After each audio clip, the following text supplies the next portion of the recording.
All right, so here we were naming compounds that are ionic, meaning they have a metal in them, and nonmetals. Okay, or that both species are ionic, meaning you have a cation and an anion. So 99% of the time that means you have a metal and a nonmetal. There are some situations where you would have only nonmetals, and we'll look at that one, basically one situation. But for the most part, if it, well, not for the most part, but if it does start with a metal, like sodium or potassium, okay, then it is a ionic compound, okay? And you just simply have to identify the polyatomic ion, perhaps, that goes with that, or the other anion that goes with that, and you would name it as such, okay? All right, so we left off here on number 7. We named these other ones. Remember, you simply say the name of the metal, sodium, and then non-metal, you drop the ending and you add IDE. So sodium chloride. Instead of sodium chlorine, we say sodium chloride. And the ending will be dropped on all things that you name. It's always going to end with IDE, ide. So potassium iodide, sodium fluoride. Okay, now on number 3 we got into, or sorry, 4, we got into a polyatomic ion. So this polyatomic ion here is called bicarbonate. And it is carbonate with a hydrogen attached to it. That's the bicarbonate ion. And so we would say that this is sodium bicarbonate, which is the baking soda you guys use. Okay? And we contrast that to sodium carbonate. Here's carbonate, again CO3, but without the hydrogen. Okay? And so it's just carbonate this time instead of bicarbonate. Okay. And then ClO is hypochlorite, and that's one that I wouldn't give you. Okay? I might provide you HCO3 as bicarbonate, so you don't have to memorize that one, but carbonate and hypochlorite I would expect you to know, because from your periodic table you would be able to identify the names of those. Okay? So, for example, CO3, here's carbon. Remember, everything on the border has 3 oxygens. Okay? So CO3, 2 minus, is carbonate. It's the ATE ion. So if we go back a few slides, where was it? Okay, we identified some of those polyatomic ions. Let me see, where was it?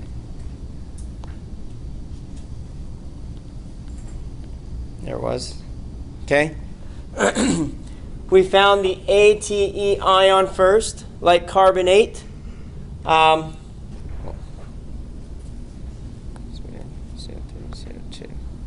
Okay, like carbonate, which is Cl3 2 minus. Nitrogen would have NO3 minus. Chlorine, so this is where we're at with the chlorine. ClO3 minus 1. And then if I drop down to 1 oxygen, I would go from chlorate, ClO3 minus 1. I go from chlorate to chlorite to hypochlorite. And that brings us back here. Okay? This is the ClO hypochlorite ion. Okay? Sodium hypochlorite. Okay, so number 7. What's the name of that one?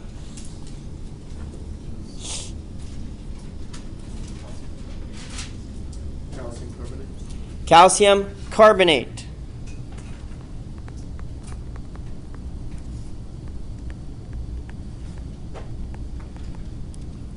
Okay, that would be the name of it.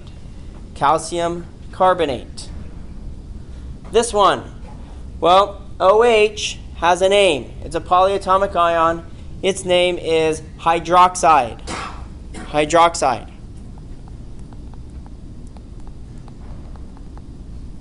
Okay, so that's not one we predict from here. It's hydroxide. OH minus is the basic ion.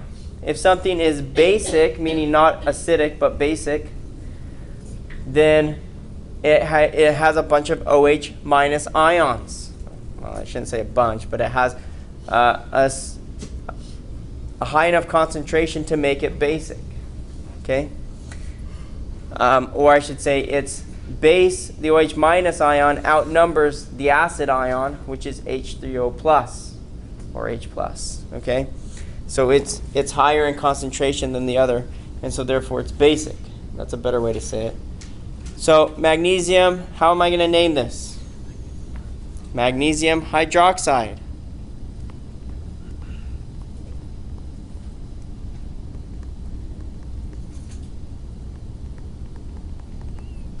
Magnesium hydroxide. Okay? Now hydroxide is a polyatomic ion. Some people get it confused when they're naming things that have hydrogen in it. And they want to name it with that hydroxide ending. It's not. So it's hydrogen would end with hydride. Hydride, not hydroxide. Hydroxide indicates OH minus. Okay, so this has a -1 charge. That's why I need two of them to balance the 2 positive charge that I can predict from magnesium on the periodic table. Okay? So what would be the name of the next one? Yeah.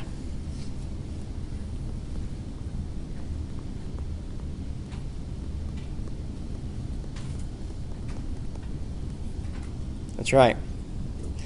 And the last one?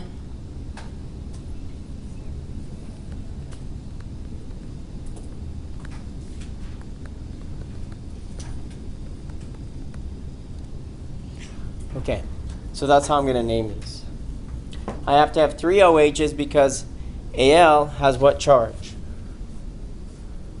What charge does it have? Not 3 minus, 3 plus, right? Because you're thinking of it as I'm losing electrons, which is right. But it's when you lose electrons, you don't become negatively charged, you become positively charged. Okay, so I become positively charged because I lost 3 electrons. If I was going the other way and I was nitrogen and I gained 3 electrons, then I have a 3 minus charge. Okay? Okay.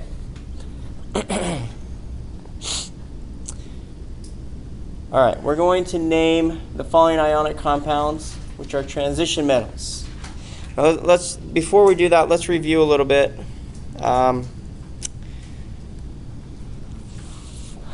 About transition metals. Okay?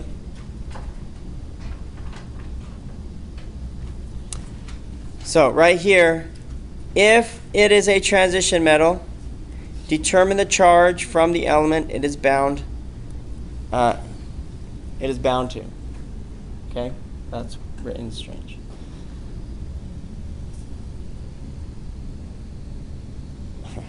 It is bound to. Okay? All right. So we want to identify the charge of the metal, and we're going to put that in the name. Now remember here, you never say how many you have in the compound if it's ionic. You never say, I have 3 or 2 of an element. You simply say what the charges are. Okay? Or if it's a metal, a transition metal, you say what the charge is. You don't even have to tell me what the charges are if it's in the first columns of the periodic table. Like lithium, you don't have to tell me it's +1 because I know that, right? I can determine that from here.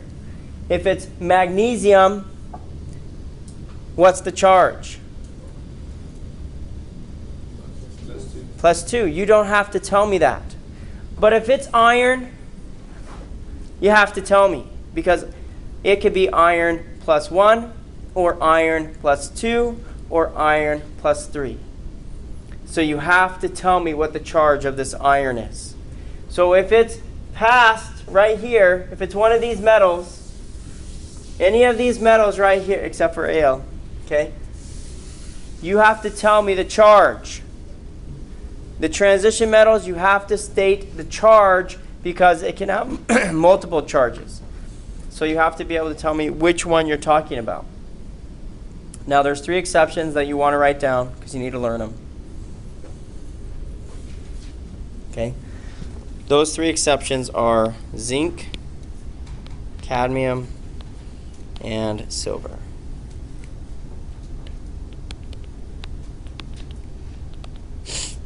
Okay. The charges of these don't ever change. You don't have multiple zinc charges or multiple cadmium charges or multiple silver charges. You only have a single charge on each of those. Okay? Zinc, 2+. Cadmium, 2+. Silver, plus. So you want to learn those 3. You want to learn those.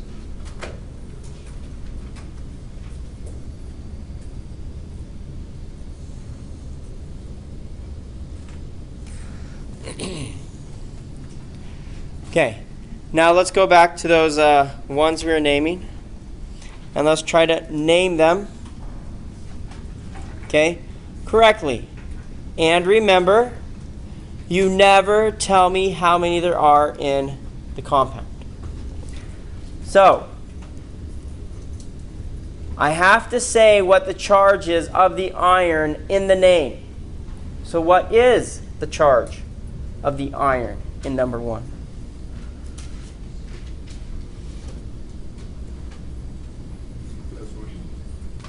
Okay, +1, +2. Well, tell me why or why not. Oxygen has what charge? Close, not +2, -2, right? Has a -2 charge, so that means that iron must have what charge? +2. So this is how I would name it. Iron, and I say the charge is 2 oxide. Iron 2. That means it has a 2 positive charge. Okay? Iron 2, it has a 2 positive charge. That is not telling me how many irons are in the compound, right? It's simply saying the charge. So for ionic compounds, you need to know the charges to determine the formula. If I know the charges, I can determine any formula of an ionic compound because they come together by balancing charges. Okay? So you have to know the charges, and once you do, you can find out the formula. Nobody needs to tell you how many are in that compound. If I know it's Fe 2+, and I predict O 2-, then I know the formula is what? I know it's that ratio. 1 iron, 1 oxygen. Right? You didn't have to tell me there was only 1 and 1. I can determine it from the charges. So all I need to know is the charge. As long as I know that, I can figure out the formula. So what is the name of the next iron oxide there?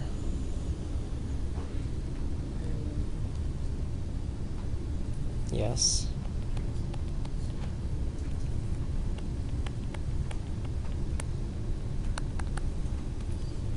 Iron 1 oxide.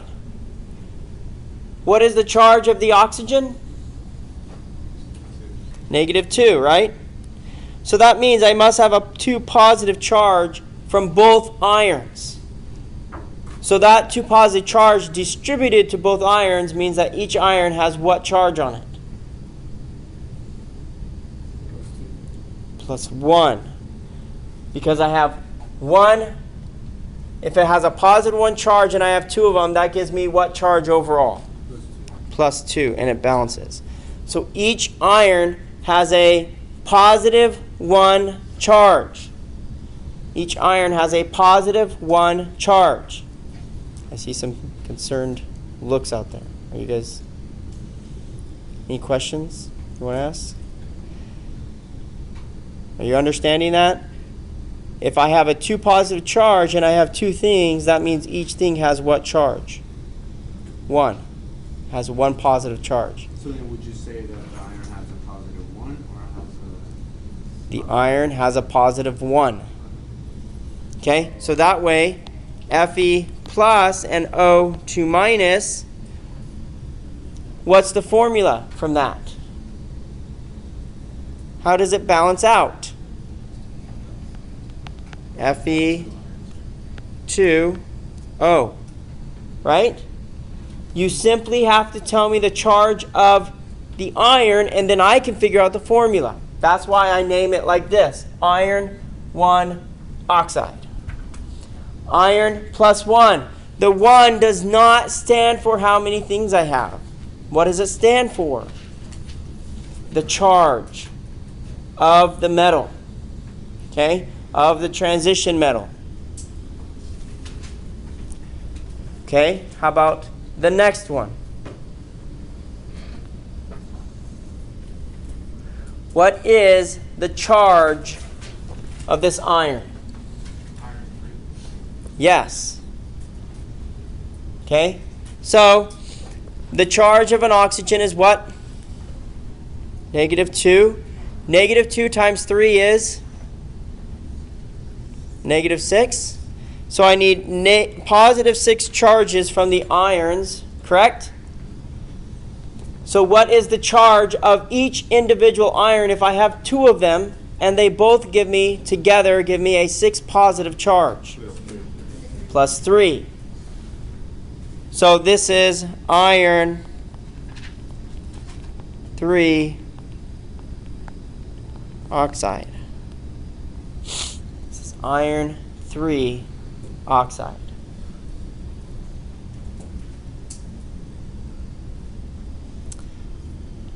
Okay, how about the next one? What's the name of that iron compound?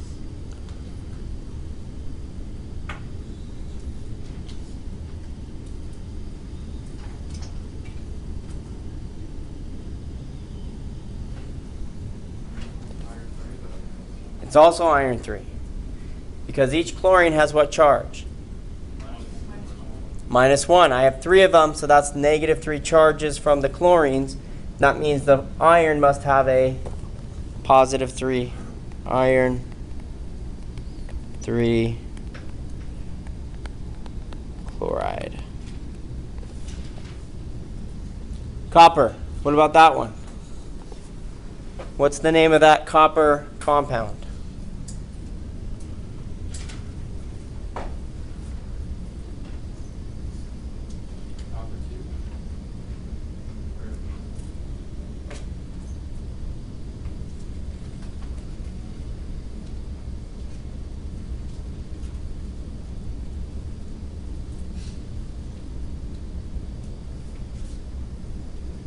What's the full name?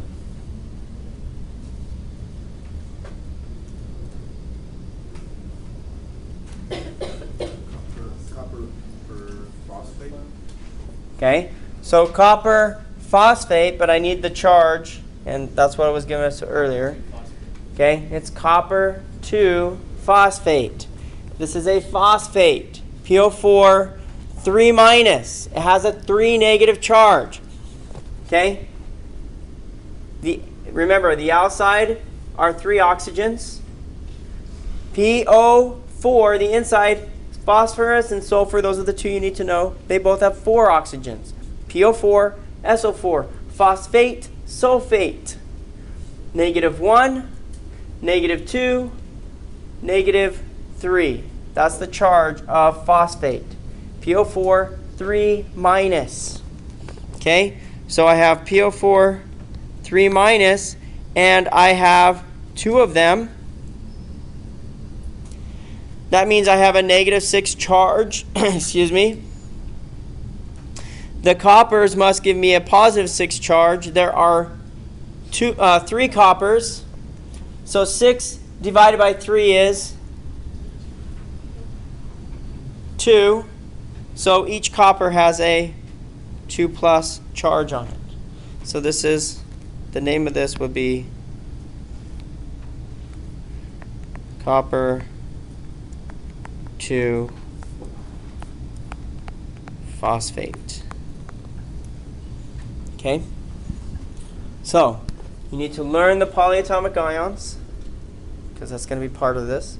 To learn those polyatomic ions, you need to remember that with ionic compounds, you never tell me how many there are, because I determine that from the formula, or from the charges, excuse me. I determine it from the charges.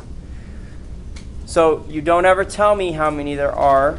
You just tell me what the charge of the transition metal is. If it's not a transition metal, you don't tell me the charge, with those other 3 exceptions as well. So if this was a zinc compound,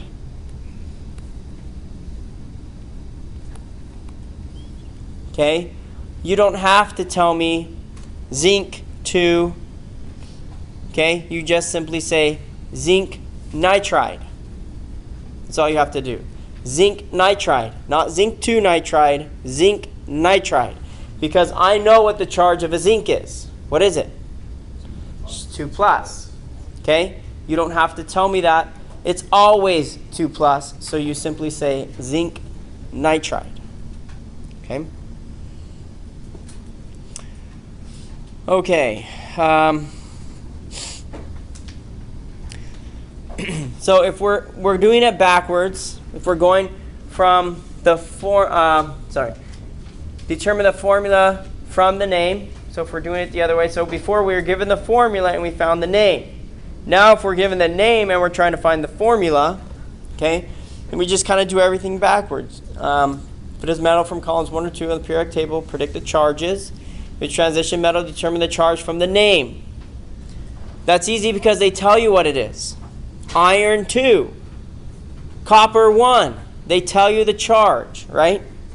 So you just simply have to write that charge. You have to predict it. You just write it down on the metal.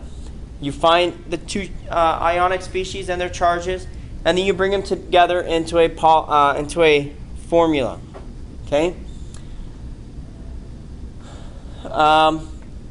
If it's polyatomic, use the charge of the polyatomic ion. Bring the elements together in their lowest ratio. Empirical formula. Okay. So let's try these. Calcium iodide. Calcium iodide. So what are the 2 things that I have here?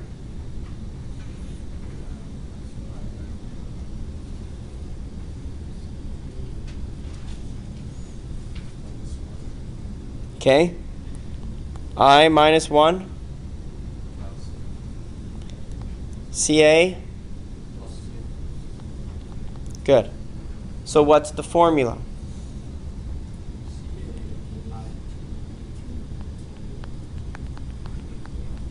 Okay. CaI2. I have to have 2 iodines to balance out the 2 positive charge of the calcium. So I get CaI2 as my formula. Okay? Cesium, number 55, fluoride. So we have Cs. What's the charge of Cs? Plus 1.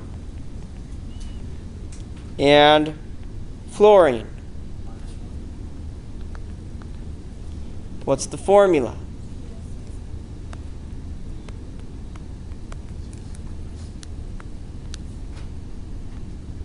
Okay, so that's the formula.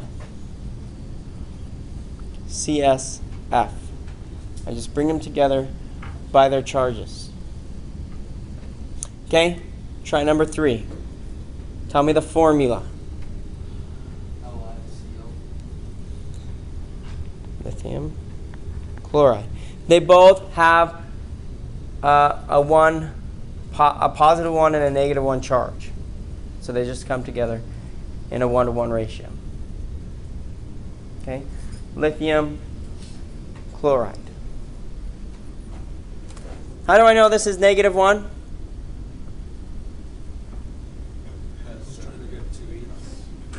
Because it has 7 valence electrons. and it's trying to get to 8. So it gains 1 electron. -1. What's the charge of these guys? -2. These ones? -3. I can predict those. What is this one? Charge? +2. +1. Okay, so first column, +1. Second column, +2. Over here, -1, -2, -3. Okay, I can predict those. And then the transition metals, we need to find from the name. The name will tell us the charge. Or we find the charge from the formula. We will either be given the name or the formula.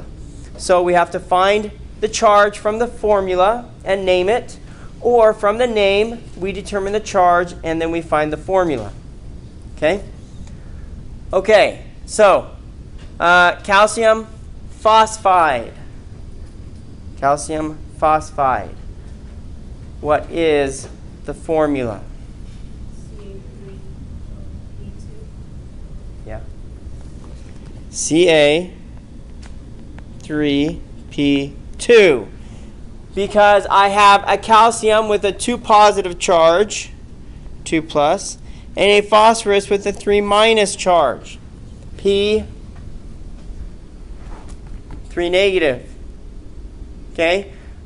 Now, there is a way to know how those are going to come together. If I have a Ca2 plus and a P3 minus, then I simply need to take the charges and make those the number of the other thing. Okay? Ca, I need 3 of them, 2 pluses. And I need P, I need 2 P3 minuses. So 3 times 2? 3 times 2 is 6.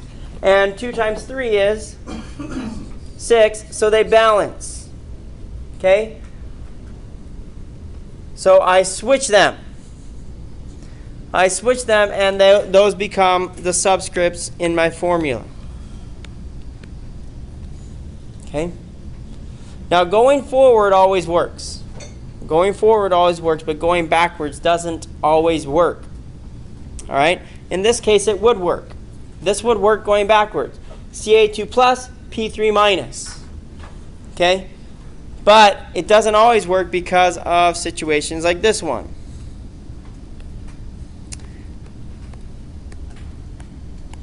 What's the formula here?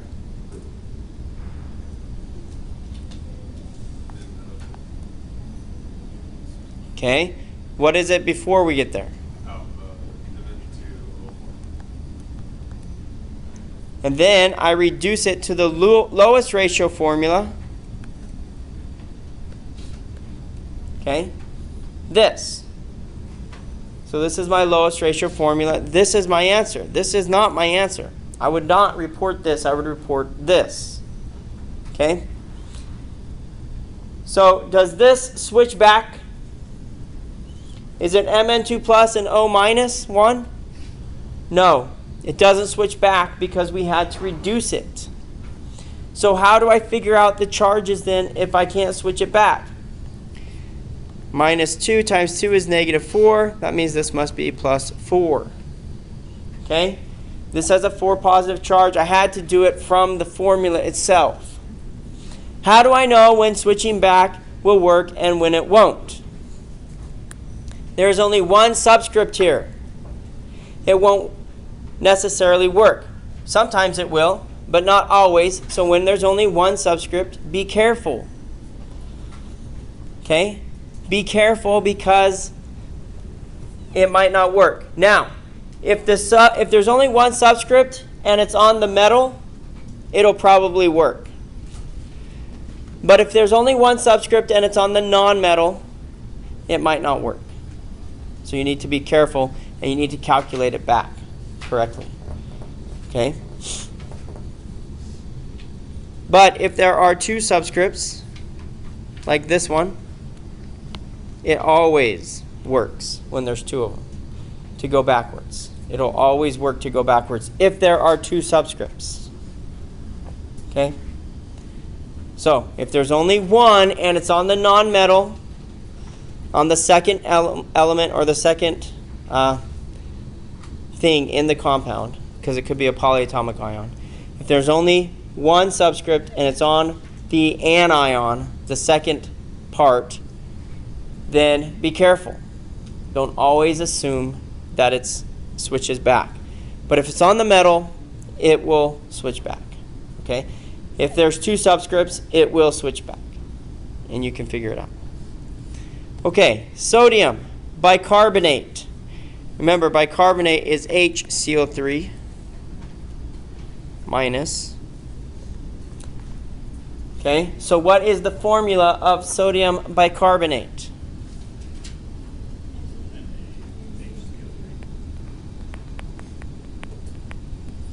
One sodium, one bicarbonate ion, HCO3, because they both have a charge of 1, a +1 and a -1. So I just need one of each. Okay? Magnesium phosphate.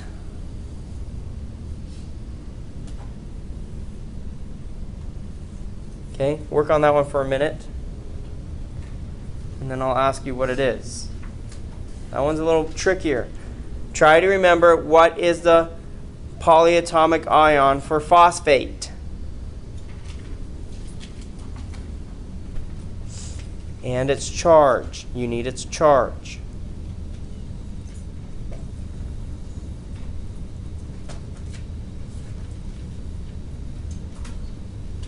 Yes?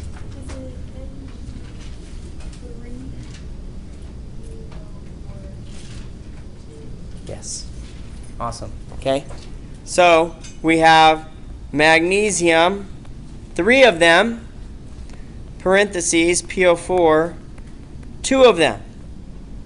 How did we get there? Magnesium has what charge? 2 plus. Phosphate is what? PO4. And what's the charge? 3 minus.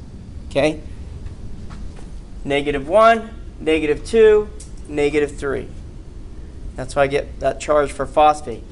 ClO3 minus, SO4 2 minus, PO4 3 minus, phosphate. Okay? And then I switch them. So I need 3 magnesiums and 2 phosphates. And they come together, Mg3 parentheses, PO4 2. Would this switch backwards? Would it work to switch those if I was given this formula and I was trying to find the name? Well, I don't necessarily need to know the charge of the magnesium, but if I did, it would switch backwards because there's 2 subscripts.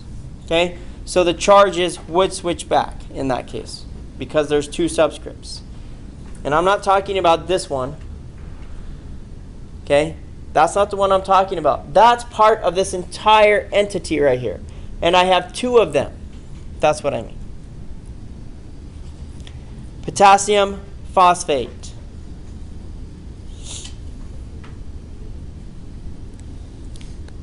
K3 PO4. Great. K3PO4. Phosphate has a 3 minus charge, so I need 3 potassiums that have a +1 charge to balance it. Magnesium sulfate.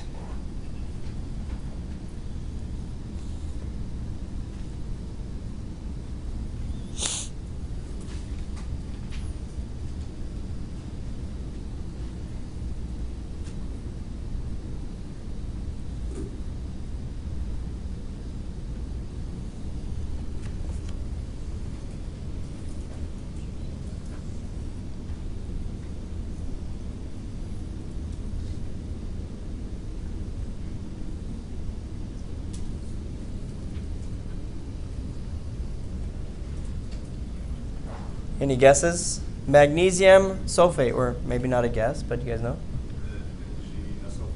Got it. Mg, magnesium, SO4, 4. Because magnesium has a 2 positive charge, right? And SO4 is sulfate. What is the charge? -1, -2, -2. So I need 1 magnesium and I need 1 sulfate. Magnesium, sulfate. That's the formula. Okay? Now, we know what phosphate is, right? PO4.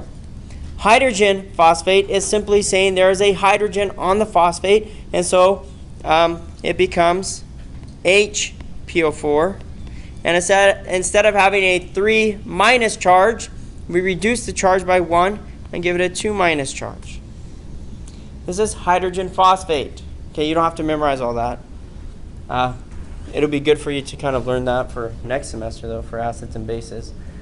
But that's kind of what it does. It picks up that hydrogen and it loses a negative charge. So it goes from 3 minus to 2 minus because the H plus that was added, and we get hydrogen phosphate. Now we have this as our polyatomic ion, and we're going to add it to sodium, Na plus. What is the formula? Good.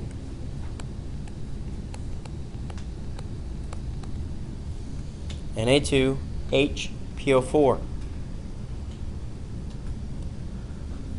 Sodium sulfite.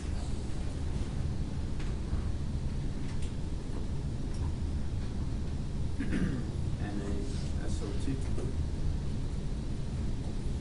Close. Yes.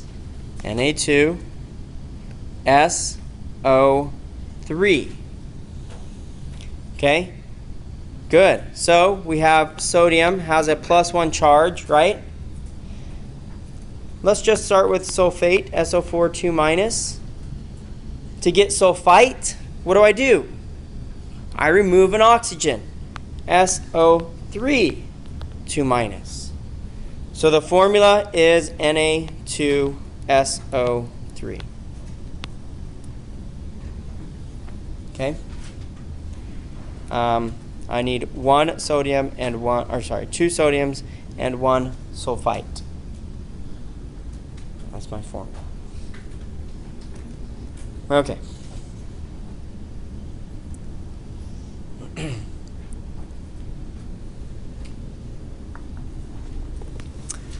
Okay, now we have transition metals. We want to determine the formulas for these. Okay, so work on those for a couple minutes and then we'll see what you guys get. Okay? So now we're given the name, we want to find the formula. And it's easy to know the charge of the metal. It says it in the name.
Okay, what's the formula for number 1?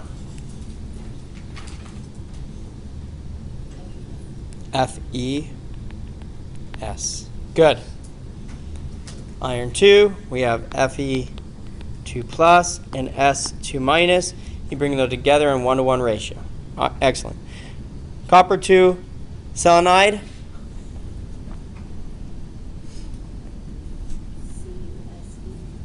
Okay.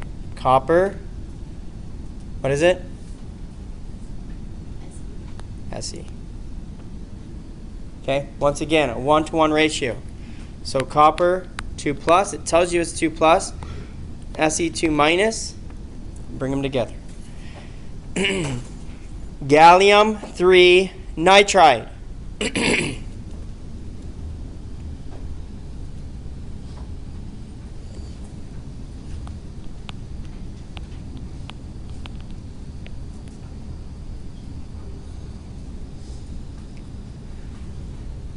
So we have Ga3 plus and we have N what?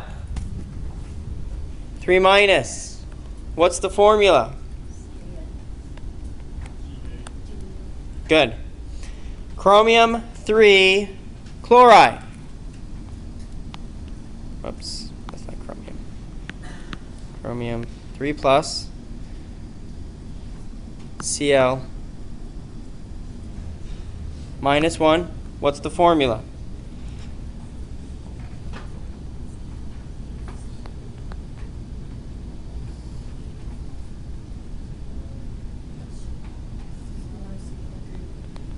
Good. Titanium 3 sulfate. Ti 3 plus S sulfate. What does that mean? Is it S or is it an polyatomic ion? Polyatomic. What is it? What is the formula for the polyatomic ion? SO4 charge 2 minus. Okay? -1, -2. Okay? Excuse me. What's the formula?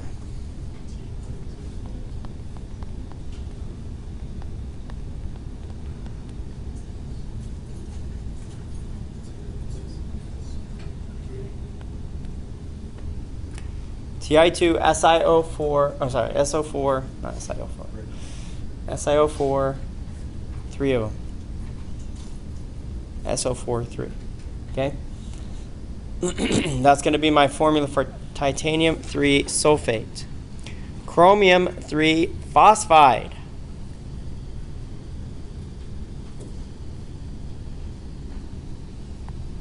Cr3 plus. The name tells us, right?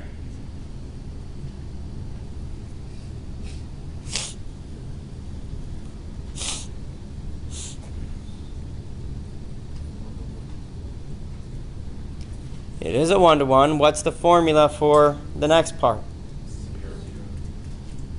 What's that? CRP. Because it's just phosphorus 3 minus. How do I know it's not PO4? That would be phosphate, right? How do I know it's not PO3? That would be phosphite. This is phosphide. IDE means periodic table. Okay? Element. Copper 1 oxide.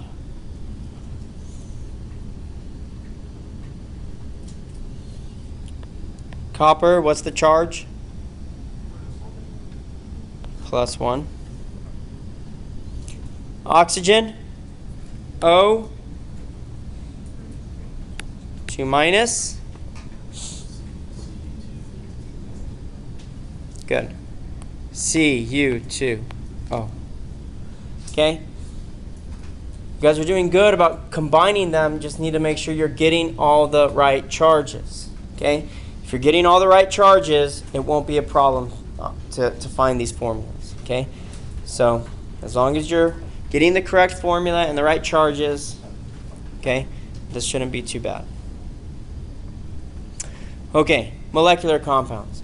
This is so easy that you're going to try to forget about everything we just learned, and you're going to try to name ionic compounds using this method, and you cannot, okay? It is a big no-no. So with molecular compounds, you cannot just tell me you have a carbon and some hydrogens, and then carbon hydride. Okay? That's not how I name it. Because I could have CH or CH4, or I could have C6H6. I could have all kinds of combinations of carbons and hydrogens. Okay? And so you cannot just tell me carbon and hydrogen, figure out their charges, and bring them together. Okay? Can't do that. You have to tell me how many. You have to say how many of each thing in the name. So we use prefixes. 1, mono, di, tri, tetra, penta, hexa, hepta, octa, nona, deca. You'll see here it says 1, sometimes omitted. That is because you will omit the number 1, or mono, if it is the first element. But if it is the second element, you do not. Let me give you an example. This is one that you guys will already be familiar with. CO. Do we say monocarbon monoxide? No, we say what? Carbon monoxide. Carbon monoxide. Because we omit the mono on the first element when there is only one. CO2. How am I going to name that one? Carbon dioxide. You guys are already experts. See how easy this is? So easy. So easy, you're going to want to use it for everything. PCl3. What's the name? Phosphorus trichloride. Phosphorus trichloride. You tell me exactly how many there are in the compound. Versus PCl5. Now what's the name? Excuse me. Phosphorus pentachloride. Okay? Phosphorus pentachloride.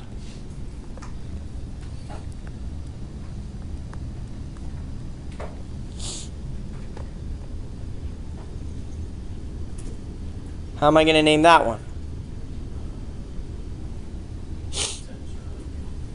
Tetraphosphorus dioxide. Tetraphosphorus, you simply say how many there are of everything and you move on. That's it. Okay? You're done. All right? So, tetraphosphorus dioxide. It's so easy, right? It just makes sense to us. We're like, that makes sense, Mr. Crandall. Why don't they do it for everything? I don't know. I didn't make this up. Okay? So, but with ionic compounds, you don't need to tell me. So that's how they get away with it with the ionics. They just say, well, ionics are different, so we're going to give them their whole different thing. So you don't need to tell me how many there are because you can figure out the formula by knowing the charges. But in this, you can't do that. You have to tell me how many there are of everything to be able to name it. Okay? So that's why we have this system and why we have a different system for ionics. So do not do this if it is an ionic compound. Okay? So let's name a, let's see, let's give you a few more examples.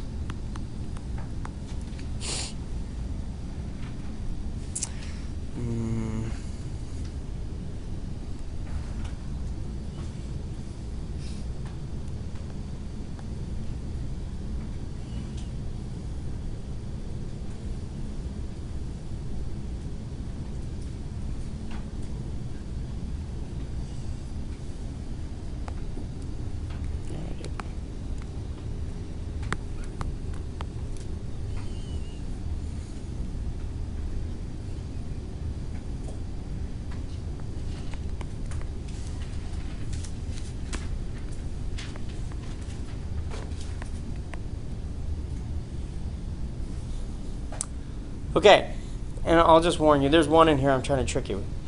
So, what is the name of this one? And that's not the trick one. Don't worry about it. This has a common name, but I don't want the common name.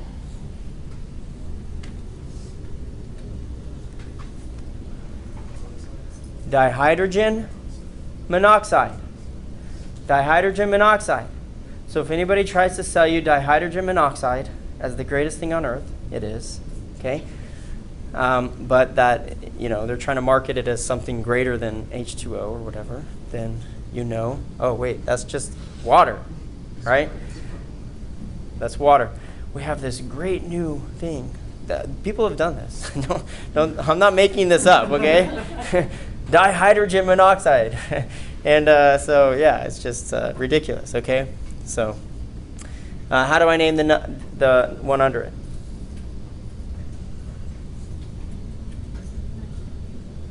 Nitrogen trihydride. Okay? Also has a common name. Ammonia. That's ammonia. Okay? Water. Ammonia. Dihydrogen monoxide. Nitrogen trihydride. Okay? How about this one?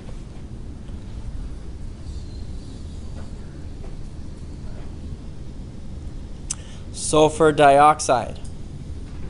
How about the next one?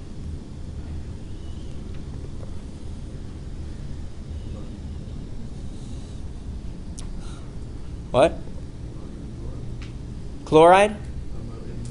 There's no chlorine. There's no chlorine, but you're on track there. Yes. Okay? I do not want you to name this as nitrogen tetrahydride monocarbon trioxide. Okay? That is not what that is, because this is not covalent. It's not covalent. It's ionic. Can you identify the ionic species? There's only two. You have a cation and an anion. What are they?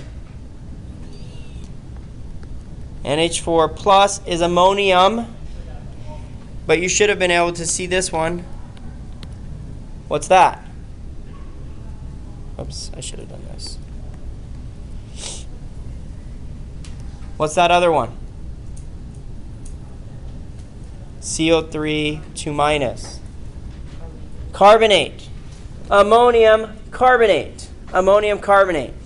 This guy right here is your nemesis when it comes to identifying ionic and covalent. Because this is a nonmetal. And it's a cation. And it goes out front. So ammonium NH4 plus can trick you. Okay? Don't let it trick you. How many elements are in that compound right there? A bunch, right? 4. 4 different elements. That should be a clue to you. Oh, there must be polyatomic ions in this. This must be ionic. It's not covalent. It must be ionic. So you don't need to tell me how many you have of everything. You just simply need to tell me the ionic species. Ammonium carbonate. Okay? Ammonium carbonate. So that's the tricky guy right there. All right, let's determine the name, and then let's determine the formula. What is the name of that first one? If you need help with any of the prefixes, let me know. 6 is hexa.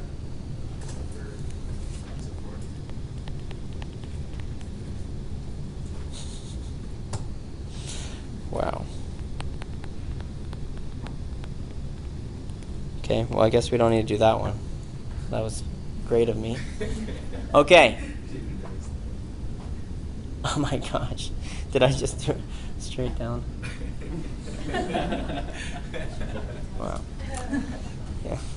Yeah, it probably won't be like that on that test. Okay, well, great. So I did. I made a fool of myself. Okay. So what's the name of this one then? Dinitrogen trioxide, right? Dichlorine heptoxide. Tetraphosphorus hexoxide. Okay? So that's how I get those. I just simply say how many there are. I don't need to say monosulfur because it's the first one. If it wasn't the first one, I would need to say it. Okay. Acids. Because you guys haven't tried to learn enough today. We're going to learn about how to name acids as well. Okay? So, we have ionic compounds. We have covalent compounds, which are easy. And then we have acids. So we have these three naming systems. We name acids different than how we name ionic or covalent compounds. Okay? Acids are compounds that begin with a hydrogen. They have hydrogen at the beginning of the formula. That's how you identify it as an acid.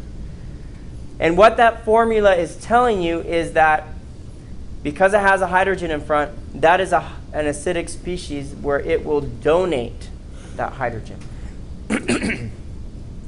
Because acids are things that donate hydrogen. You're going to learn a lot about that next semester in Chem 2. Acids donate hydrogen. They give them away. So this HF, this H would come off, and you would be left with F minus because H plus comes off. It's kind of like ionic species, and then you would donate the H plus, and to the solution, and that H plus ion, the concentration of it in solution would determine how acidic your solution is, which determines your pH. So I measure the pH. It's measuring how many free ions there are of H plus in solution. That's what the pH is doing. It measures that. Okay? So these are all acids because they can all donate hydrogens.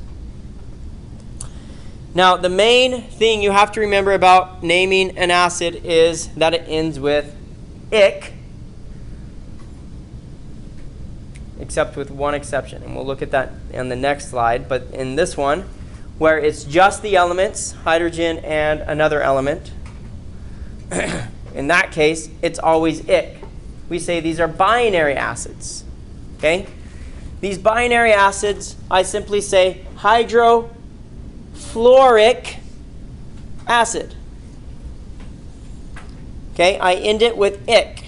Ic acid. Hydrofluoric acid. What's the name of this one? Hydrochloric acid. Hydrosulfuric acid. What's the name of this one?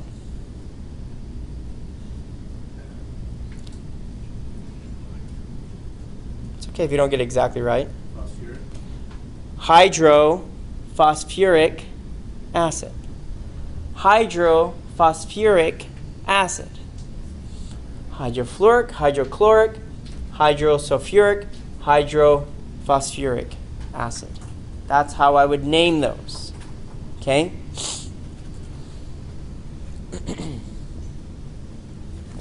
What if it was with bromine? How would I name it?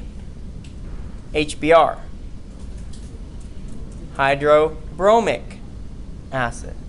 Hydroiodic acid. Okay? So that's the idea.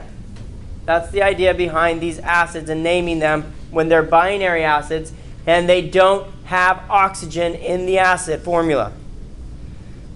What do I mean by that? Well, oxyacids have oxygen in the acid formula because it is a polyatomic ion now. See, it's a polyatomic ion. So if it's a polyatomic ion and it has oxygen in the formula, to name the acid, I have to say ic still, if it's the ATE ion. But if it was the ite ion, I would say us, O-U-S, acid. And this time, I do not start with hydro. Okay? I don't start with hydro. I don't say hydrochloric acid, because hydrochloric acid is HCl. So how do I name HCl and this one differently if they both end with ic? I simply don't start with hydro here. I just call this what? Chloric. Chloric acid.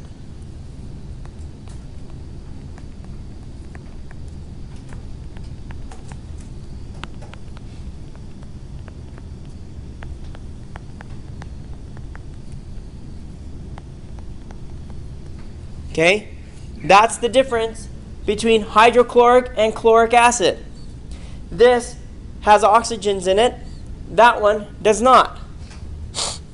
Okay? Now, this is still an 8 ion. What is the polyatomic ion here? ClO4 minus. What is the name of that? This is chlorate. So this one is perchlorate. It's still an ATE, right? So I still use ic because it's an ATE8 ion. So I would say perchloric acid for that one. Perchloric acid, chloric acid. And once I get into ClO2, what happened? I went from 8 to what? Okay, let me see if I can go back here. Where was it? Here. Okay. So, for example, I start with the ATE ion, chlorate, ClO3 minus. If you gain an oxygen, you always go to the per8. Okay? So this is perchlorate. Perchlorate, chlorate. And when I drop down an oxygen from 3 to 2, I go to the ite, chlorite. And then I go to hypoite, hypochlorite. Okay? So let me see if I can get back here.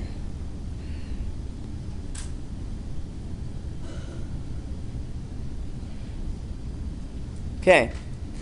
So,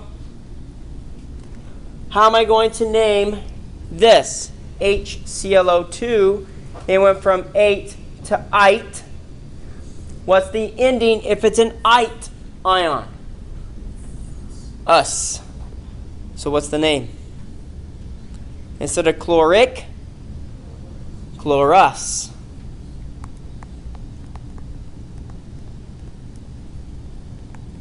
And you always have to say acid at the end. Chlorus acid. Okay? What ion is this? ClO minus.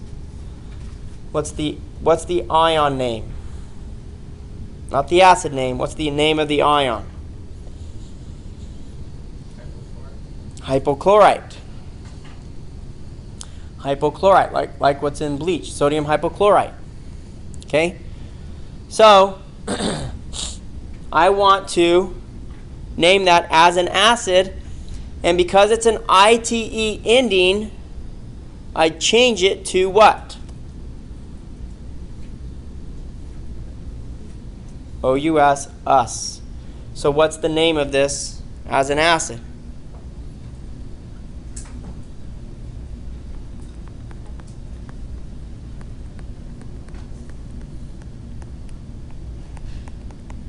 Hypochlorous acid.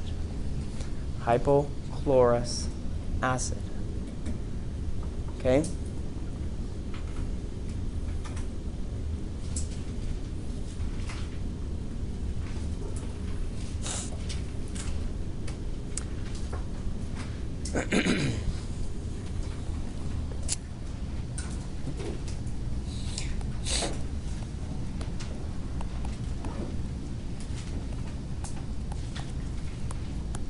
Okay, what are the names of these two things? Hydrophosphuric. Okay, hydrophosphuric.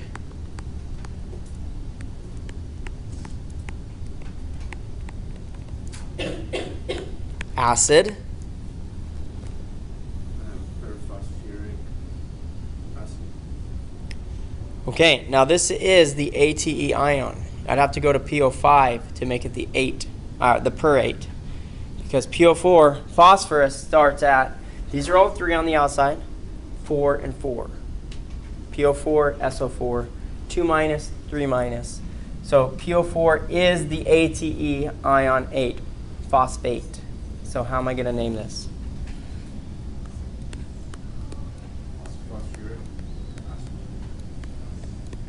Okay, that's the only difference between the name here. Hydrophosphuric, phosphuric. Hydrophosphuric, phosphuric. If it's the P, then it's then you say hydro. If it's the PO4, then you say just phosphuric. Okay, so that's going to be the trickiest thing, I think. That's what people have the hardest time with. They see phosphoric acid and they might write H3P. That's wrong. Okay, no, it's H3PO4. Or they see hydrophosphoric acid and they write H3PO4. No, it's H3P. Right? Okay? So you need to make sure you're getting that straight in your head. Okay, now let's learn the next naming system. Just kidding. I think that's been enough for today, right? Okay. So we'll practice this. We'll practice naming next class. Okay, I have a packet I'll hand out. You guys can work on it together and try to make sure you're getting those concepts down.